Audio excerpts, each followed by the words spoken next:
Hello, welcome to everyone. Once more, it's time for some real Crusades history. So I'm pretty excited today. I've got historian Paul Copenhagen with me. Paul, one of his areas of expertise is in fact the military orders, in particular the Knights Templar. So we're in for kind of a treat today. We're going to talk all about the Templars and some of the controversies and myths surrounding them. So, and of course, I'm sure, Paul, the main thing we're going to talk about is how everything in Assassin's Creed is correct and true, right? Oh, absolutely. It's gospel truth. Yeah, in fact, why even read anything about the Templars? Just go Get play that the game. games, buy yourself a PlayStation, have some fun. Yeah, you will know everything you need to know about them. That's right. So, so yeah, great. So, Paul, if you wouldn't mind, tell us a little bit about your background and some of your fields of study. Sure. I attended college at Florida Southern College down in Lakeland, Florida, and graduated in 2008 with a bachelor's of history. I was lucky enough to study under Professor Emeritus Rand Sutherland, who was my advisor, former head of the history department down there. And he worked very closely with me to get me into the honors program there. When I graduated, I had written an honors thesis on the Knights Templar, specifically their trial and downfall. And from there, I went on to get a master's from Norwich University, which is known as the birthplace of the Reserve Officer Training Corps here in the United States. It's based out of Northfield, Vermont. My master's in military history concluded in June of 2014, the summer there. And my master's thesis there was on a little something different. It was on the 100 Years' War. And that's only because the faculty felt that I had done a little too much work on the crusading orders, and they decided that they needed to see me branch out a little bit more. So since then, I have guest lectured a few classes. I'm currently applying to be a professor at several universities, including California Baptist College and a couple of others where I've put in my application where they're looking for history professors. So hopefully those will pan out. Great. Well, best of luck in that. And let's go ahead and jump right into our topic. So, Paul, can you tell me about the formation of the Knights Templar? Sure. The Knights Templar come around in the early 1100s after the siege and conquest of Jerusalem, after the First Crusade ends. There are, of course, donations of land to various nobles that took part in the First Crusade, and one of those donations came on the site of the Second Temple, the Temple Mount of Jerusalem, and that was set aside for a group of crusading knights known as the Poor Knights of the Temple of Solomon, the Poor Fellow Soldiers of Christ of the Temple of Solomon. They have half a dozen different names. But they tend to go the Order of the Temple, or more commonly the Knights Templar.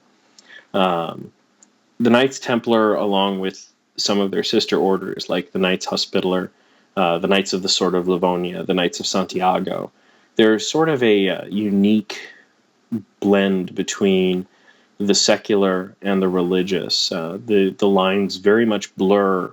Whereas in the rest of medieval history, you actually have very clear delineations between what is secular and what is religious power.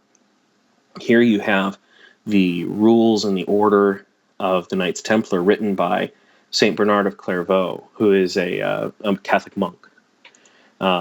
He was a reformer, and he was instrumental in the Cistercians, especially at with the later Cluniac reforms. He certainly set his pen to parchment to write the rule of the Templars, which, just like the rule of St. Benedict or the rule of St. Francis, is their guiding principles and what they have to do to live the life of a Templar.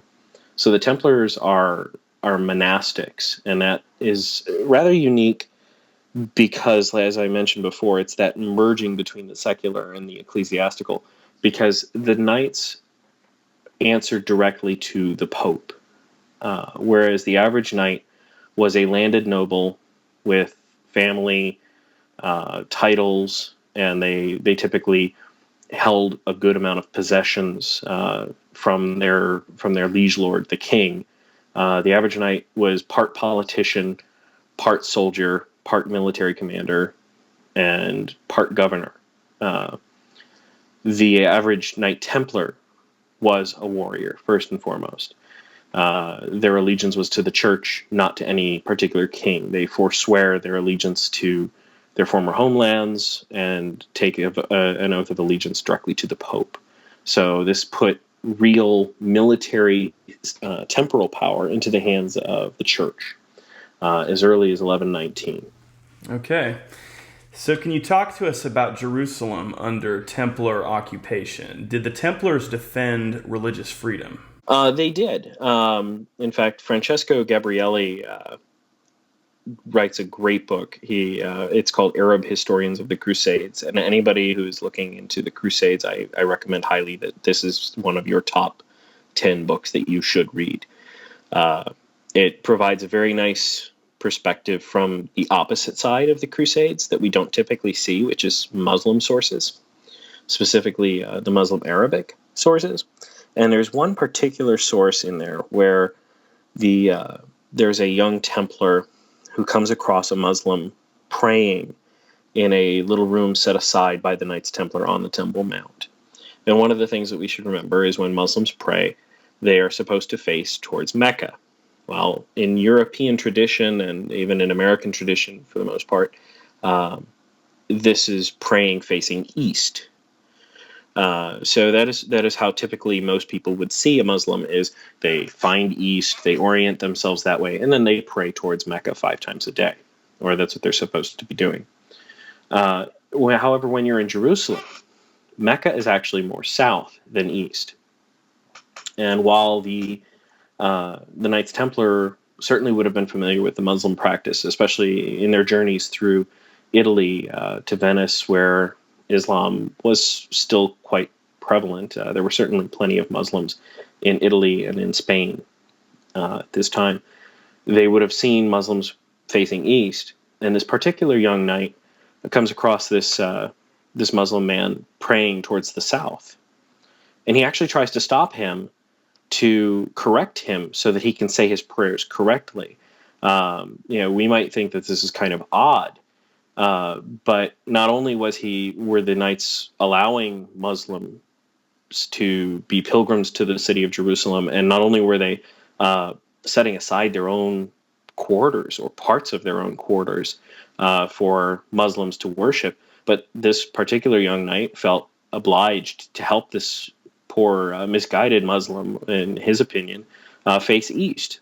And while there was this little communications breakdown, a couple of other brother knights come along and usher the offending young man away, and then promptly apologize to this Muslim traveler and leave him about his business in the security of his own prayers. So they tended to respect the right of pilgrims. They respected the rights of religious freedom, which their entire order was based around the protection of religious pilgrims, specifically Christians, of course. But they certainly opened their doors to Jewish and Muslim worship in terms of protecting pilgrims. If you were a pilgrim on your way to the Holy Land, you were safe with the Knights Templar. Yeah, and that particular incident you're talking about, that was a pretty well-known Muslim chronicler from that period, Usama ibn Munkid. And correct. It's interesting in that passage, he actually mentions that, he refers to the Templars in that particular instance as his friends. So it's almost something that's kind of surprising that we would find a Muslim from this period referring to Knights Templar as friends. Mm-hmm. And and while we have this sort of view today of the Crusades, specifically the Templars and the Hospitallers, as like the epitome of religious intolerance and conversion by the sword, the reality was far from that. What we had was groups of fundamentalist Muslims that took over the Holy Land and started this entire conquest. They were the ones that began this zeal for crusade, and even their fellow Muslims couldn't stand them. So you have the Christians coming in trying to restore this order to secure pilgrimage, to secure this religious freedom. And many of the more, like, what we would consider moderate Muslims, such as Osama ibn Munkid, you would have these men treating the Franks as good people, and they would be friends. And of course, Franks being just the general term for anybody who's not an Arab that comes from Europe, doesn't necessarily mean the French. But it's not actually surprising in context, but given the mythos that surrounds the Crusades and the Knights Templar, it's very striking. Exactly. Yeah. So can you tell us about the trial and the fall of the Knights Templar? The trial of the Templars is really brought about by Philip IV of France. Of course, despite the fact that it begins in France, it certainly takes effect all over Europe. The crown of France was heavily into debt to the Knights Templar, and the Knights Templar possessed exceedingly large land holdings in the south of France, in the Languedoc region, what we would consider the Mediterranean coast of France today. The Knights Templar and the Knights Hospitaller both had castles all over southern France. Philip IV certainly had reason to mistrust the Knights Templar in a time when he was attempting to bring together his power, consolidate his position as King of France, which was always a very weak one. The King of France was never particularly strong because at any given time, parts of France belonged to England, and parts of France basically declared their independence, as you see later on in the 100 Years' War. But Philip saw a very unique opportunity in a couple of Templars coming forth with some rather nasty rumors concerning heresy, concerning blasphemy, paganism, witchcraft, homosexuality, just about anything and everything you could possibly level as a charge against a medieval group or person. These disaffected former members and half members of the Knights Templar started to talk about, and Philip IV basically decided, well, I'm going to kill two birds with one stone. I'm going to wipe away the national debt to the Templars. And he thought he could seize the land from the Templars, gain all kinds of fortresses, land that he didn't have to pay for, that he didn't have to build. He could wipe out his debt. He could seize their cash assets, and enrich his own treasury, as well as taking out this group. And then he could be painted as the saintly hero. So he launched this inquest along with Clement V, the Pope that brings the church into its period known as the Second Babylonian Captivity, which is where the Church of Rome moved from Italy to France. The Avignonese papacy begins with Clement V, who himself is a French churchman. He turns around and basically caves to Philip IV in many respects. I think he gets a little bit of a bad rap for it, but given the context, he certainly caves in. But that's only because of the fact that one of his predecessors, Boniface VIII, had been beaten to the point of near death by King Philip IV, and later he wound up dying, never fully recovering from the beating. Some people say he died of shame. Some people say he died of the injuries later on.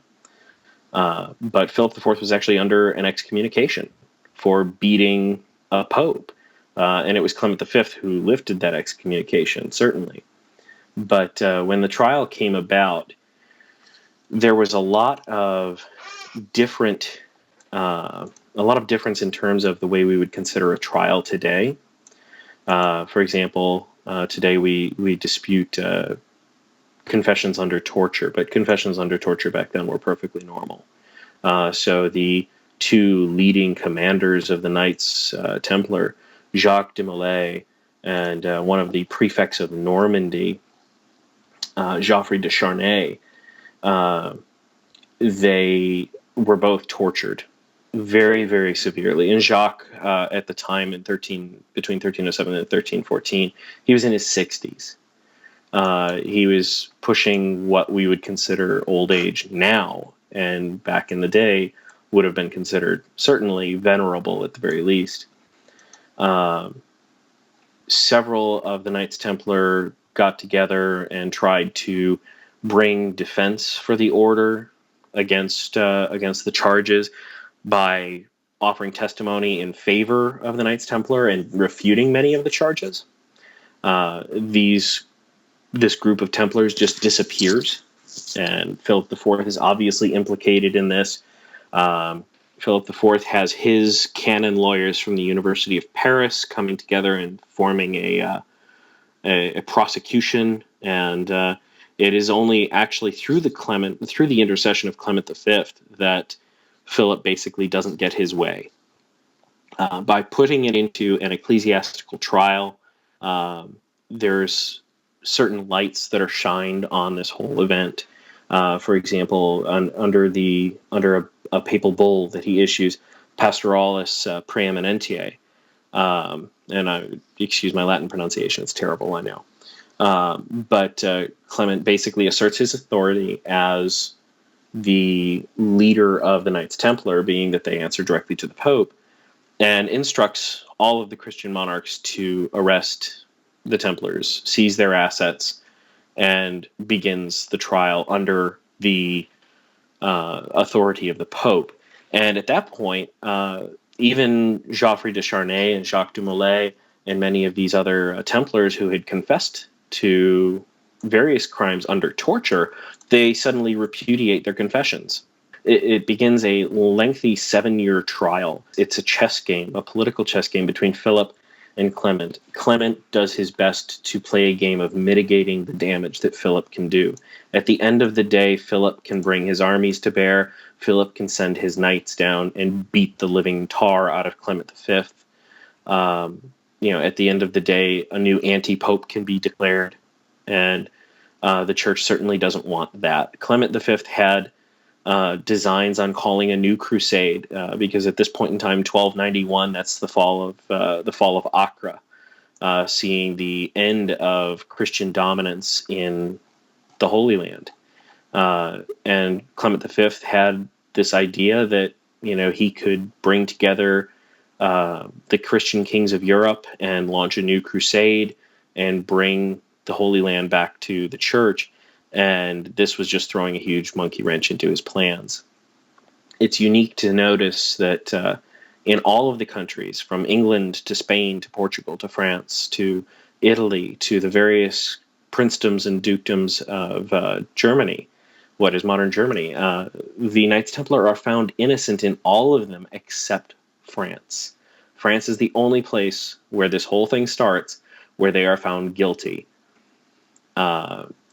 And that is where Pope Clement really enters into damage control mode, basically saying that he issues a parchment known as the Chinon parchment, which basically absolves the Knights Templar for any and all wrongdoing, gives them forgiveness of sins for their lengthy service to the church up to that point, and says basically that they cannot be prosecuted for the vast majority of these offenses, including homosexuality, the worship of pagan idols, and blasphemy, things like urinating and spitting on a cross, denying Christ, etc. Many of these charges are specifically against religion, and while the secular authorities would punish them, they were no longer able to be punished. They were under the protection of the church from that point on. Even as he then issues an order to suppress the order of the Knights Templar, even as he issues this and dissolves the order, pushing all of the assets into the hands of the Knights Hospitaller, who then promptly pay a little bit of money towards Philip IV to kind of recompense him for this whole thing. Even as Clement V is doing this, he turns around and he's kind of mitigating the damage that Philip IV can do to the church, to the military orders, and everything. And And it's really at the trial and the downfall of the Knights Templar where myth meets reality. So I guess what we can conclude for the most part from the trial of the Templars and the evidence we have of it is that, there really is no reason to think the Templars were guilty of any of these rather fantastical charges leveled against them. That really this is just a matter of Philip IV, for personal and political reasons, he was simply targeting them unjustly. Yeah, and that is the consensus that I, as a historian, and many historians like Malcolm Barber take. There are other historians out there that paint Philip IV as an exceedingly pious man who is just out there when he hears the stories of the Templars from these rather scurrilous sources, that he just kind of turns into a blushing bride of sorts and is immediately called to action. And there are historians out there that believe that Philip IV, through his own piety and dedication to the church, did this. Personally, I think that the money and the power and everything else kind of proves his real motives. This was about land. This was about money. This was about removing one of the largest political opponents that he had. Yeah. And shoring up southern France, which the Albigensian heresy, many of the problems with France start in the south. Yeah. So him gaining castles and major fortifications along the south of France, where the Albigensian heresy started up, the Albigensian Crusade, that is a huge bonus for him. It was still within recent memory for most people when the Albigensian Crusade ended in 1229, approximately, that it was the south of France where all of these problems began. So for him, it was a way to basically control the southern chunk of his country. And I think that temptation was just there. And many of the it's unique to notice that many of the charges are impossible to prove. You literally have somebody saying, well, I saw them do this and I heard them do that. Things that would today be considered hearsay and just dismissed. You can't have such accusations in courts today without backing it up with some sort of evidence or some sort of recording or something along those lines. Many of the 100 and some odd, I think it's 124 or so, charges against them are things like worshiping pagan idols. There was everything from worshiping a severed head that spoke to them to worshiping a cat. And there's certainly that is part of where it turns into mystery because some creative because of these creative charges turn around and pop up, and everybody's like, wait, where did that come from? Interesting. That's amusing and kind of funny. So now let's kind of get into the modern perception of the Templars. What are some commonly believed myths nowadays about the Templars that we can pretty much dismiss from a historical perspective? There's several myths. Number one, I think, is very easily the myth that they're somehow out there waiting to take control of the world. This is going into Assassin's Creed. You can just forget about everything. The Templars not being around to defend themselves certainly don't have to worry about Ubisoft slandering their legacy. The Templars, are not out there secretly plotting with the Illuminati and the lizard folk to take over the world. Another big one concerns one of those charges. It was the pagan idol. There is a myth that while renovating and sort of repairing the Second Temple of Jerusalem, the Temple Mount, that they found a chamber beneath this temple, and in that chamber they found something. We don't know what that is. We don't know if they found anything.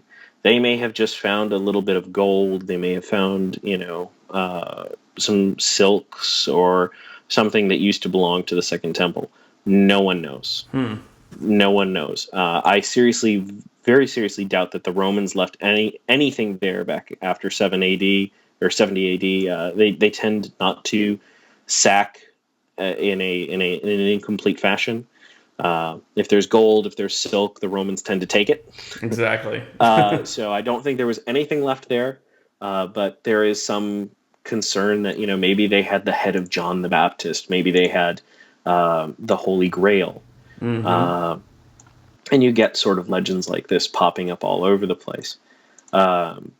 Certainly with people like Dan Brown, his books may be amazing. I don't know. I'm not particularly a fan, but there is certainly, they feed into that sort of mythos of the Templars discovering something, which is, that's half of what makes history fun, but half of what frustrates historians when students bring it up in class. Exactly. So, but another one of the sort of truths that lend itself to this sort of mythos is the Shroud of Turin is actually in the possession of one of the families of one of the chief Knights Templar. The Shroud of Turin is actually found in that section of the Alps where the Avignonese papacy is famous for transversing the Alps right through there. It's the Duchy of Savoy in Italy, northern Italy, and the Shroud of Turin was rumored to be in the family of Geoffrey de Charnay.